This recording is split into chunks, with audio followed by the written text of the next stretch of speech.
नमस्कार, जयसिंगपूर नगरी न्यूज मध्ये आपलं सहर्ष स्वागत। पाहूया आजच्या दिवसभरातील काही ठळक घडामोडी। 3 कोटींच्या निधीतून डौलाने उभी राहिली मुस्लिम सांस्कृतिक हॉलची इमारत। आमदार राजेंद्र पाटील यड्रावकर यांनी दिला भरघोस निधी। कुरुंदवाड शहराच्या सौंदर्यात भर घालणारी आणि मुस्लिम समाजासाठी एक महत्त्वपूर्ण सांस्कृतिक केंद्र ठरणारी मुस्लिम सांस्कृतिक हॉलची इमारत अखेर उभारण्यात आली असून आमदार राजेंद्र पाटील यड्रावकर यांच्या विशेष प्रयत्नातून आणि पाठपुराव्यामुळे तब्बल 2 कोटी रुपयांचा निधी मंजूर झाला आणि अवघ्या 1 वर्षात ही आकर्षक व बहुपयोगी इमारत उभी राहिली असून या इमारतीमुळे कुरुंदवाड शहराच्या सौंदर्यात भर पडली आहे। या नव्याने उभारलेल्या शादीखान्याचं वैशिष्ट्य म्हणजे 8000 स्क्वेअर फूट क्षेत्रात अत्यंत आधुनिक व सोयीस्कर पद्धतीने तयार करण्यात आलेलं बांधकाम।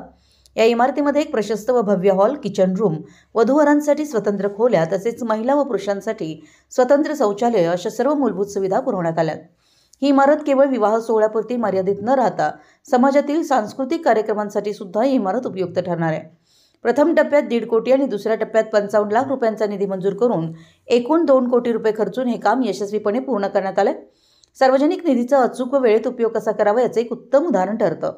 याआधी मुस्लिम समाजातील नागरिकांना विविध खासगी हॉलमध्ये विवाह समारंभ किंवा धार्मिक सांस्कृतिक कार्यक्रम भरवावे लागत होते, त्यामुळे अनेक वेळा त्यांना आर्थिक खर्चाचा मोठा बोजा सहन करावा लागत असे।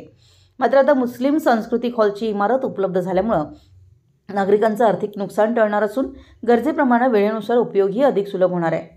या इमारतीमुळे समाजातील लोकांना हक्काचं ठिकाण मिळालं असून विवाह, नामकरण, सांस्कृतिक कार्यक्रम, सभा इत्यादींसाठी वापरता येणार आहे। शहराच्या मध्यवर्ती भागात ही सुविधा मिळाल्यामुळे नागरिकांमध्ये आनंदाचं वातावरण आहे। ही इमारत पूर्ण झाल्यानंतर आमदार राजेंद्र पाटील यड्रावकर यांचे आभार मानलेत।